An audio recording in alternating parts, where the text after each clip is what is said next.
welcome back again. So today's session will be more on introduction to EC2, like for example, how we are going ahead on the EC2 instance, like what are the major considerations when when we want to launch a EC2 instance, what are the major considerations we make. Please let me know once you are able to see my screen, Prakash. Yes, your Okay. screen is visible.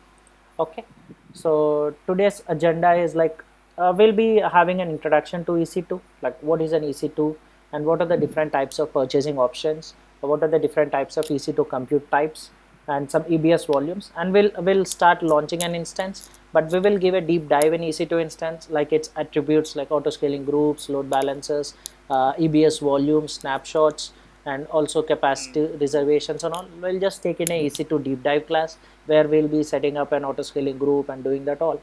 But for today, what session is like, we need to understand what basically this EC2 is, why it is so popular, what is the behind hood that happens on EC2, and what are the interlinkages between your day-to-day activities and the real-time scenarios, why people choose EC2 as their source of serving their application. Okay, so Yeah. let before getting into that, let me get into a brief idea on that. Like for example, think of a scenario. Okay, so think of a scenario, you are hosting an online merchandise. Okay, so you are having a shop, okay, wherein you are having some clothes. Okay, so you are having some shoes, something like that, like it's an online merchandise store. I mean, like you are having a merchandise store. Now, your idea is to host your shop, whatever it is, on internet, so that the customers who are there, like people who are the customers you are having, you can access, they can access your application on the web. Okay, so think you are here. Okay, you are here. So you own a shop, okay, where you sell your clothes, shoes, merchandise, whatever it is. But rather than every customer coming to your shop, you want to host your application on web. Okay, so what you choose is generally you just go and deploy or write your application. Okay, let us say it's a web application, so you just write your web application and make it available. Okay, so for doing all this stuff, it's not like you go ahead and host your application on your computer. No, we cannot do that. Okay, so you should set up some kind of infrastructure to host your application, to host and to serve your application so that this end users can access that. Okay, it's not like you are having a laptop and in your laptop you load your application and this users can access it. No, they cannot access it. So what you choose is, you are having a store, you want to have your application running somewhere. Okay, so then you come to vendors like who provide the servers. Okay, so server is nothing but it's a computer. Okay, it's nothing but a computer, so it's not like Yes. a different thing. Server is a computer. We are calling it a server because it's not present at your location, it's serving for some purpose. So computer can Yes. be used for multiple purposes, but server will be used only for specific purposes. Okay, like for example, if you see, server can be used only for serving the applications. Okay, for doing some kind of web application, something like that. But when you come to a Yeah. computer, it can be used for any personal use, and this is Yes. physically present at your place, but this server is not physically present. Physically present. Yeah. Yes. Okay, so that's why what the shopkeeper does is he goes to a cloud market vendor like AWS. Okay, says that, hey AWS, I want to host my application somewhere at a remote place. I don't want to host on my on premise or on my location because I'm worried for the electricity, I'm worried for the hardware, I'm worried for all the amount of effort I need to put to make my application available. So what the shopkeeper does is he goes to Amazon and asks like, hey Amazon, I want a server or some compute capacity where I can load my application. Okay, and then I can serve my application to the end users. Okay, to these persons. So then what AWS will say is, hey man, like we have a service called EC2. Okay, so this says that we have a virtual machine where you can host your application on this virtual machine. Okay, and you can set up some DNS, and you can add the DNS to the web, so that you say to your customers that, hey guys, like hey customers, I'm having my web application available on internet with www dot, okay, online merchandise store.com, something like that. So they will go there, they will search your the products what you are selling, and they will order it. Okay, so the term virtual machine here is very important, because we are calling this as virtual machine because the application what the shopkeeper needs is not present at his location. It's present somewhere on AWS. Okay, it present somewhere on Yes. AWS. It can be some remote AWS. location. Okay, Remote some location. remote Yes. location. So that's why we call it as a remote server. Someone call it as a remote server, as this is not physically present at his location, so that's why we are calling it as a virtual server. We are calling it as a virtual machine. Okay, Mm. and we are also calling it as a EC2 instance. EC2. Okay, so EC2 instance is nothing but a virtual machine. Okay, always whenever it comes to your mind, virtual machine is nothing but a simple computer or a server which is residing at a remote place, which will do the necessary tasks what is needed for you. Think you are a shopkeeper, I want my application should be hosted on a web, and this virtual machine does that and make it available so that this end customers who are present can access that. Okay, so this is an example, a typical example what AWS can provide on the on its platform and EC2 to host virtual machines. But there are n number of applications that AWS gives to their users. So they are customers, they are users. So we are using AWS, for us they are customers. Okay, so we are utilizing the AWS platform to provide a very rich platform for the customer to sell our business. Okay, so using AWS, you are maintaining your business in such a way that you are increasing your customer count. Okay, so this is how the people are benefiting using the AWS platform. So they are removing their overhead of maintaining their applications on on-premise. They are only thinking of like what my application should look like, what are other merchandise can I add into my application, how can I enrich my UI to the users so that they can be more comfortable on purchasing the goods on my platform. So this shopkeeper only thinks about that. Previously he used to think like, is the electricity to my server which is hosted on premise at my location is correct or not, as my is my application available to the end users or not. So he used to worry about all those stuff. So now that operational overhead has been transferred to Amazon, they will take care of everything. You only need to worry about your application, and you only need to worry about your business. You need to increase your business outcome by providing a very rich platform to the customers so they can purchase your goods online. Okay, so this is how the Yes. real-time applications work. So this is how the users, so currently now you are a user where you hold a simple shopkeeper or simple online merchandise application. But let us say you are having a bank called ICICI. Okay, so this bank approaches AWS stating that, hey, my accounts are completely on-premise in server rooms. Could you please provide me a service where I can host my files or records of the users very securely? Okay, a representative from ICICI, kind of a partner or some kind of cloud representative or a DevOps engineer, he approaches Yes. AWS, or he just gets into the documentation of AWS and understands like, okay, if I want to securely store my files at a location, just an archival location, so then AWS gives, hey guys, like you can use S3 as our solution where you can store the files for unlimited amount of period with a very low cost, so that Yes. this ICICI can reduce their operational overhead of storing their information on on-premise servers, and they can reduce that operational overhead cost. So the basic reason why people are switching towards AWS is only because of the cost. So the Yes. cost is the major consideration where people are switching to cloud because they don't want that unnecessary cost that they are paying for the maintenance, which they can procure at a very lower cost.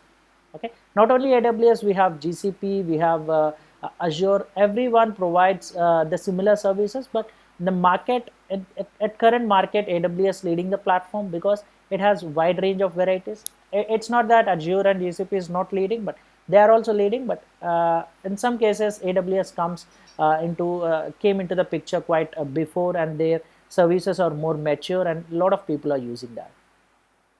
Yes. Okay, so this is how like a real time things like just understand or think or imagine like you have a business scenario and you want to come to Amazon, you want to host your application or a web server. So there are many other ways you can host it, but currently today we will be understanding what exactly why this EC2 is and how we use this EC2 in our day-to-day application deployments and all. Okay, so let's get into that.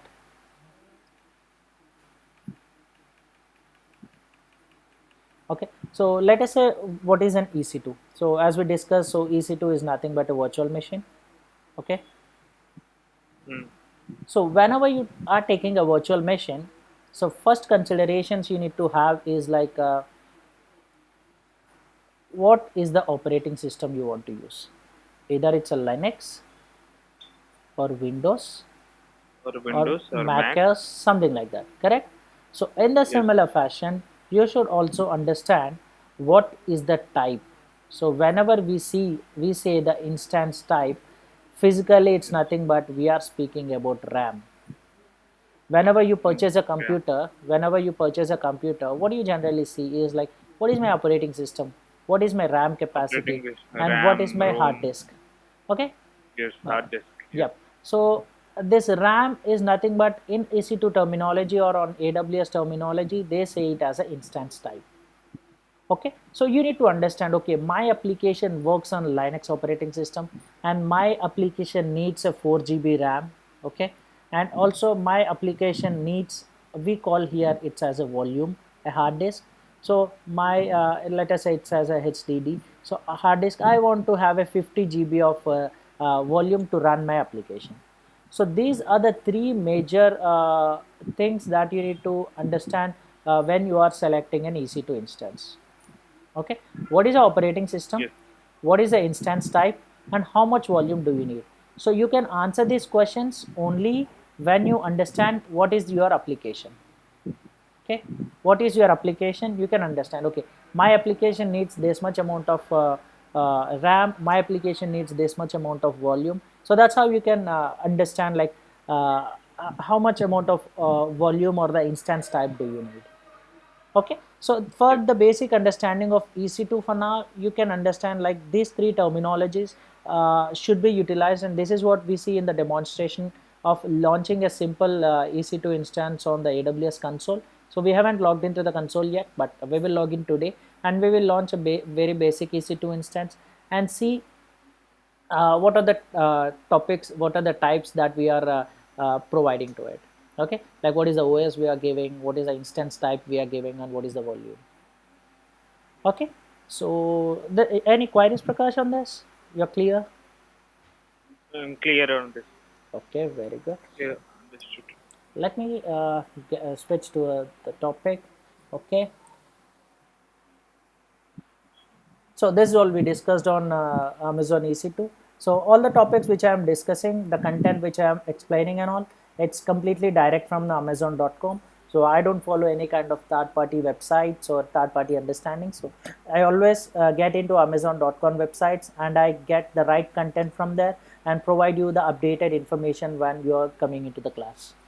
Okay, always I suggest to any user, either beginner, intermediate, or an expert professional, when you are learning a tool or it can be a platform, always learn from their website or always learn from their documentation.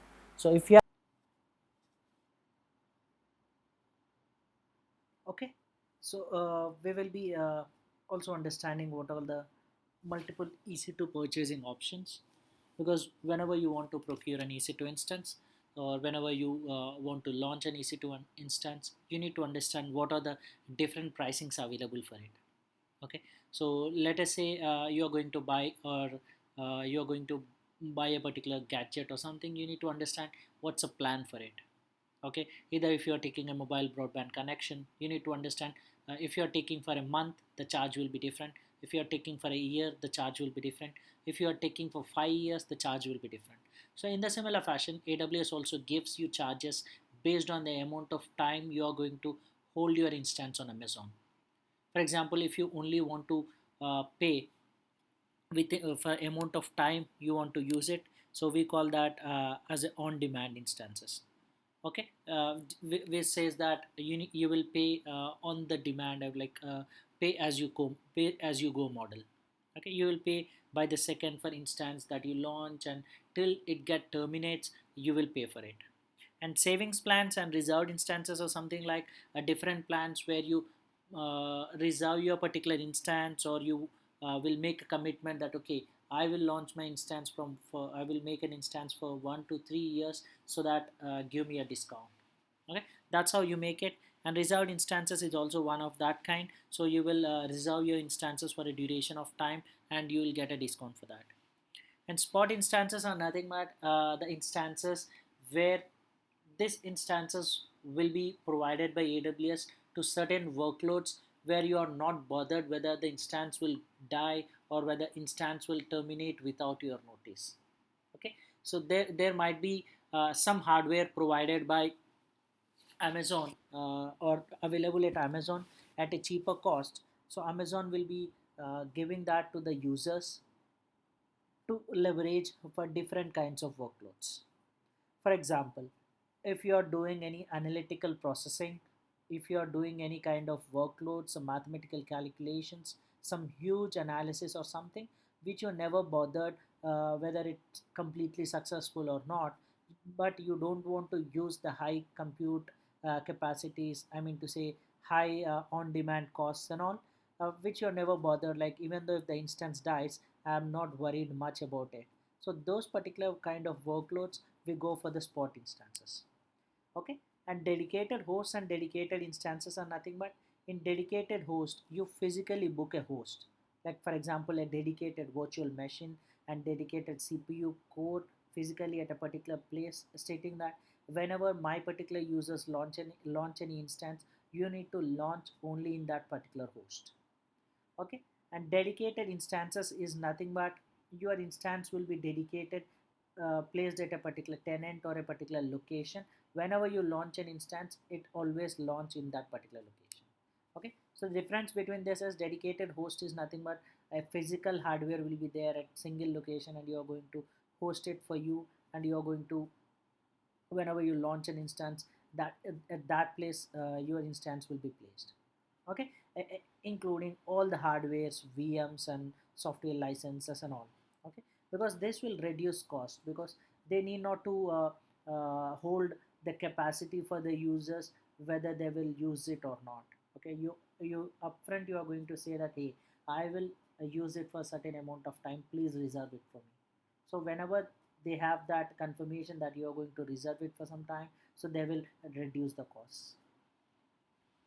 Okay, and dedicated instances are nothing but, they run on a single tenant hardware, where which will be running only at one single location but not at a multiple locations. Okay. So this kind of spot dedicated hosts or dedicated instances we don't much see on a day-to-day basis, but most of regular use cases go with on-demand instances, and quite a few of spot instances if you are working on a big data platforms, or if you are working on a high workload areas.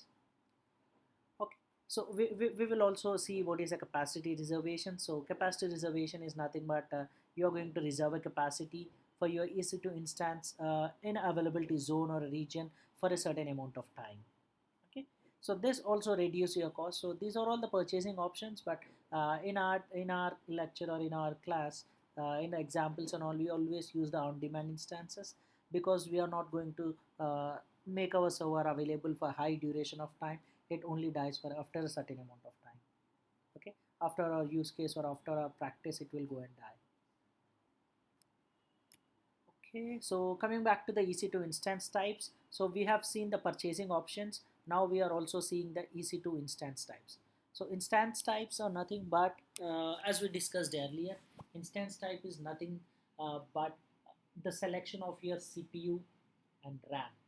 Okay, so RAM is nothing but how much amount of RAM you need physically. Whenever you're thinking like what is an instance type, this is how you need to think. Okay, I want to select what is my RAM and what is my CPU. So whenever you go to the market and you select, I want an i5 core processor with octa core, 5 core, 13 generation, 14 generation, and I want like 16 GB RAM.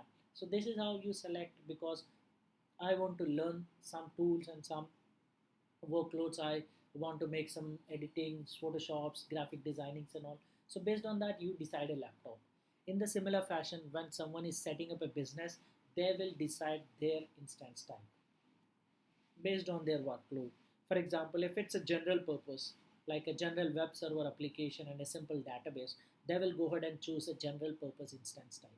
So these are all multiple instance types. If you see, general purpose, compute optimized, memory optimized, accelerated computing, and storage optimized.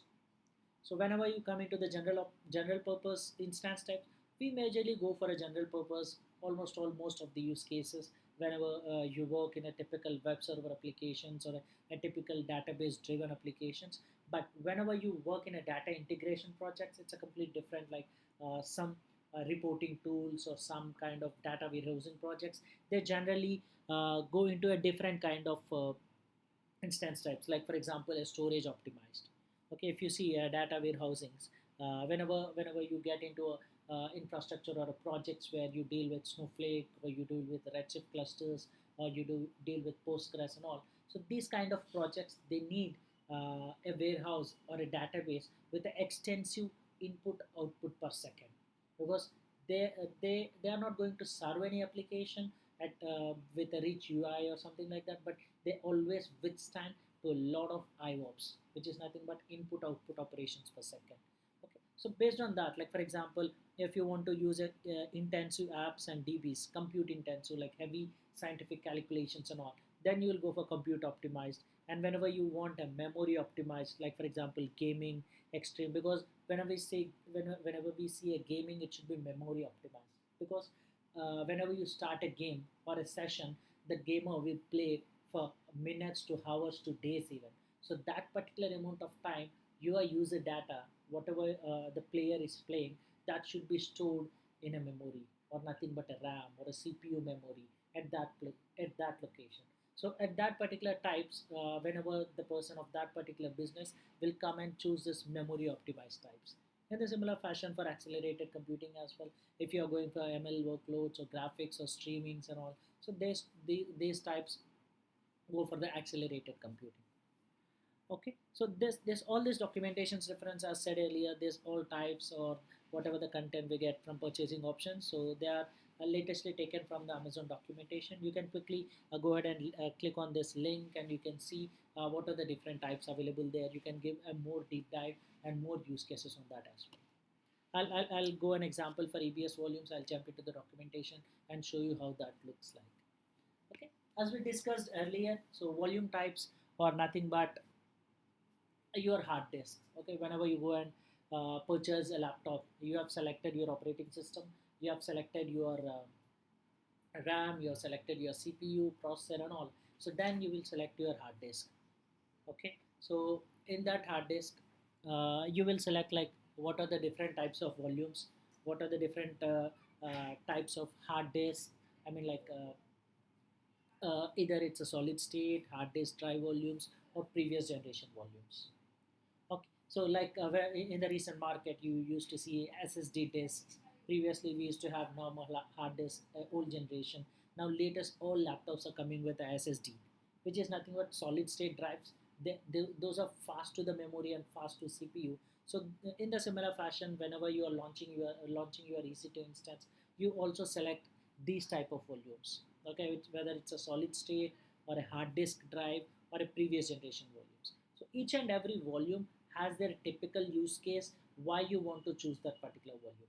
You need not to by heart what volume type should be for what, but you need to understand your business use case. Whenever you're working in industry where you're working for a gaming project, you should correctly choose your volume type. Whenever you're working for a database project, as an architect, you need to answer or you need to check the documentation which is the correct type. Okay, so let us say you are placed in an architect role and you are asked to design an EBS volume or check an EBS volume which is suitable for your database workload. So at that particular time, so what you need to do is you can also get into the documentation like this. Click on this, go to the documentation. It will show what are the different types of EBS volumes present. So as we discussed, it's SSD volumes, HDD volumes and all. So even in the SSD there will be multiple two types, like a general purpose SSD or a provision IOPS SSD.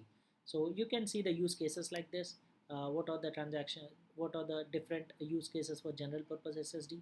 So most of our workloads which run most of the projects, real-time projects run mostly on general purpose SSD, but specific projects like who really needs a lot of compute or the IOPS capacity, they are very much critical. A rich UI or something like rich database driven projects which are very critical to the business, whether it can be banking or insurance projects. So they make their production servers with the provisioned IOPS volumes.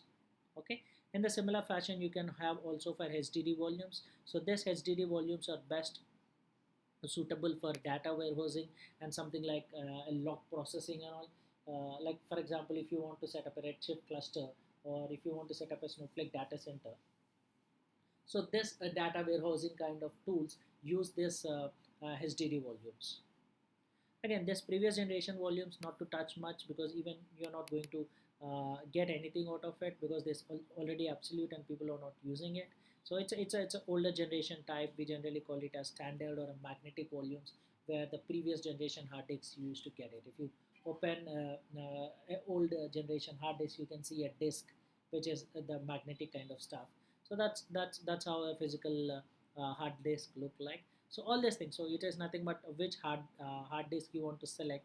Based on your use case, you can come into this documentation and check your use case to which it fits in, and then you can select your SSD volume, or it's a provisioned IOPS volume, or whether you need to check this SSD, or whether you need to get into HDD. So always whenever whatever the business use case you are in, come into the AWS documentation, search the particular use case or understand the particular volume to which that fits in, and then you can suggest the right one. Okay, so coming back to our stuff.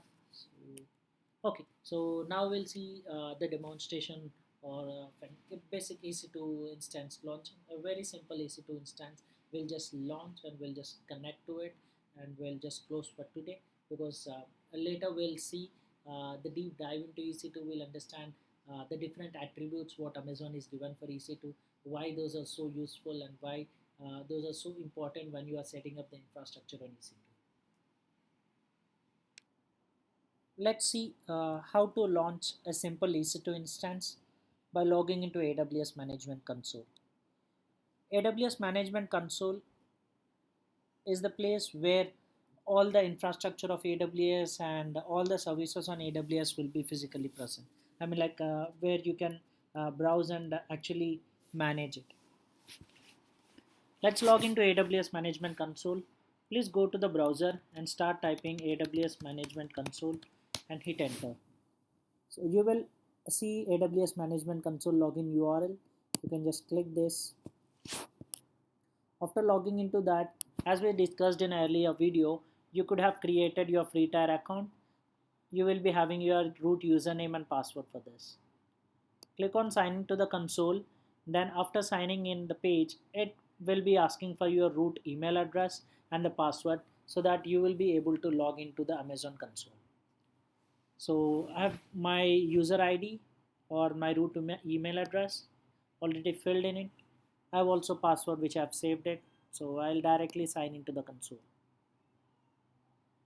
After signing into the console, it will take to the home, where you can see multiple options on AWS console, which will give the variety of offerings that AWS is providing. Okay, So this gives my recently visited services.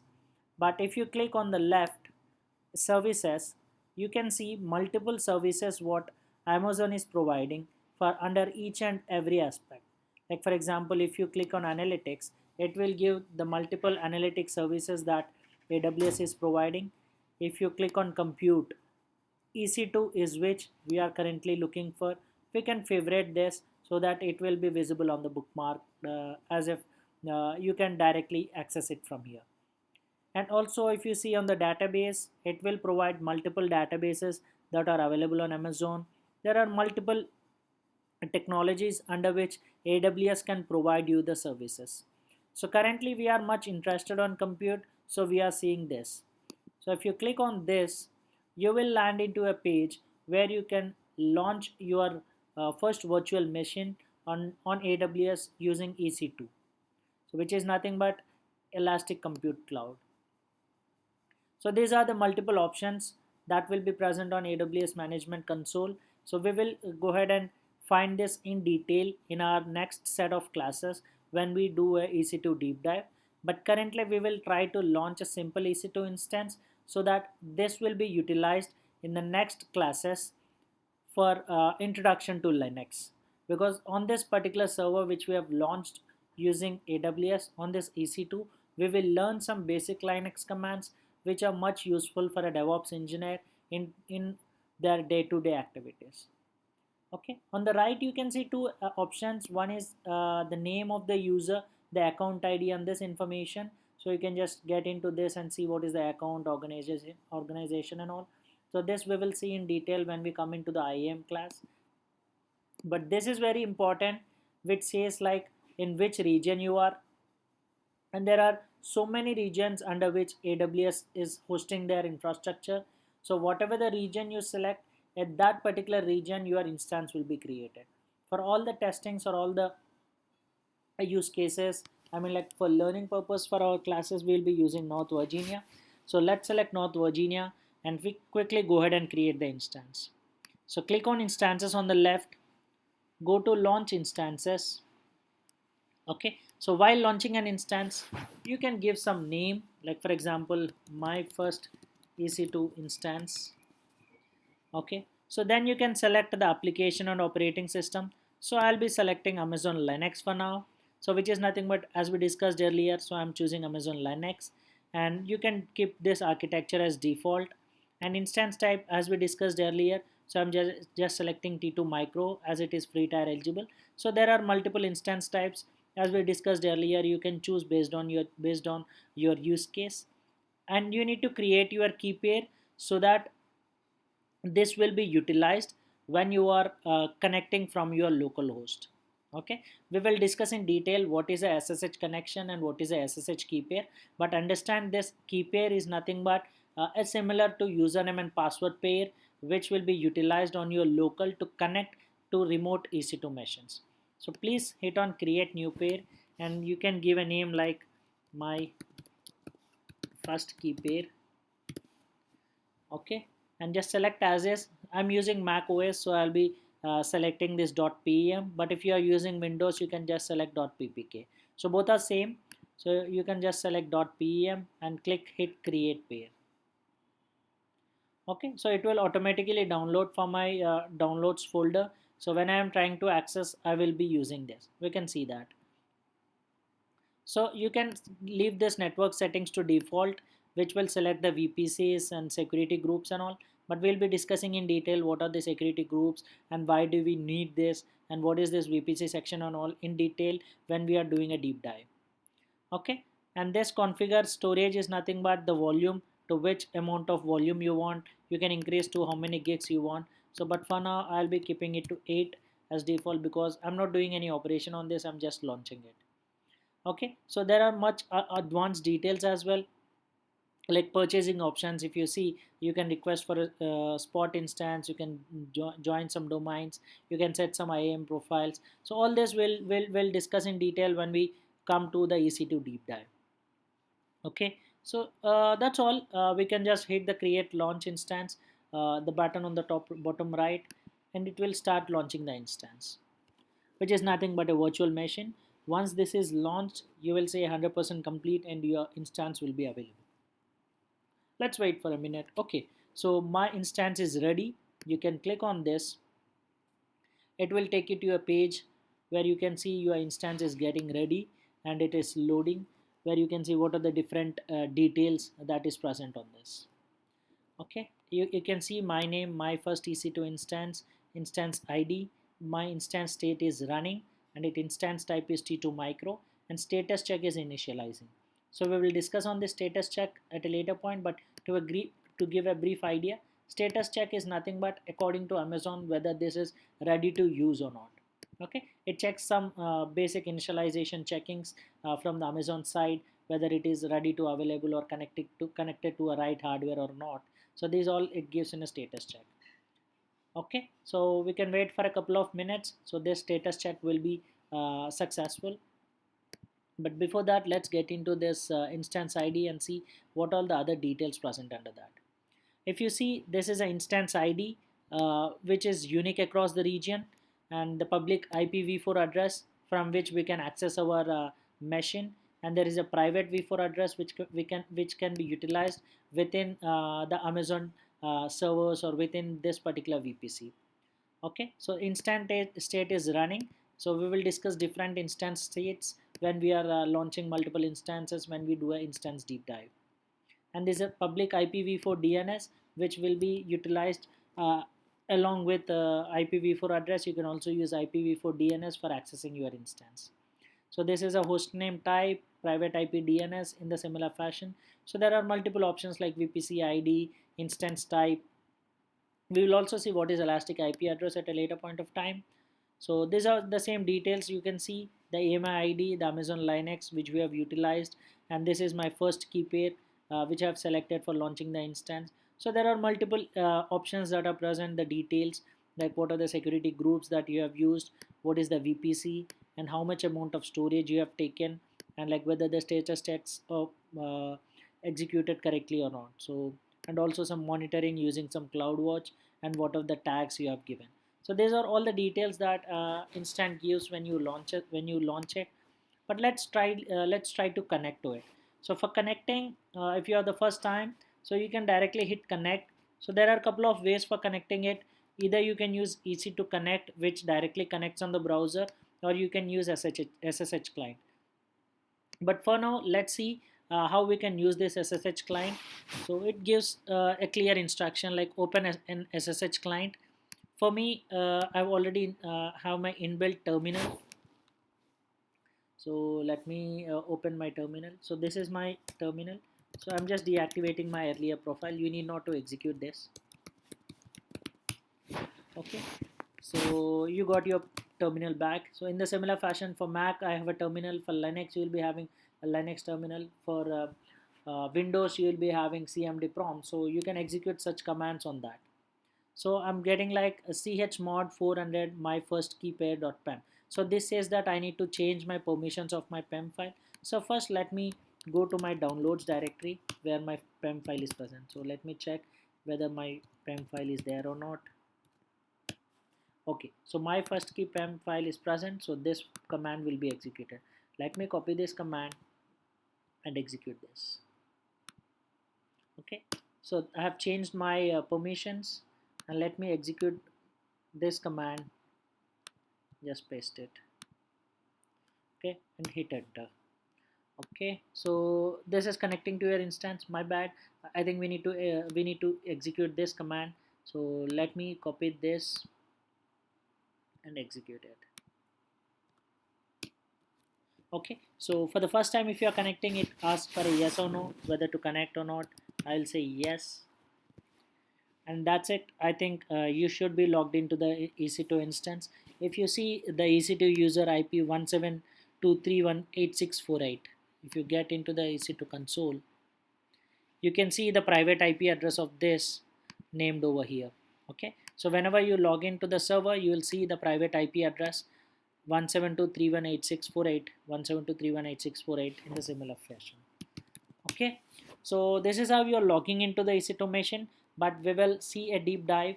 First, introduction to Linux, because I have executed some commands like chmod and ssh commands. So whenever you are first learning this course, or whenever you are new to the DevOps or Linux world, so this will be quite a bit confusing for you. But that's why I'll be taking up a deep dive or a complete basics on Linux. What are the different commands we use, why this Linux is why so popular, and also in a different class. So most probably the next class we'll see that, and we will see how we can leverage this EC2 for auto scaling, scalability, and a lot other features, like whatever we see on this EC2 pane. We will cover most of these topics in our next sessions. Okay, and thanks for joining. Thank you. Bye bye.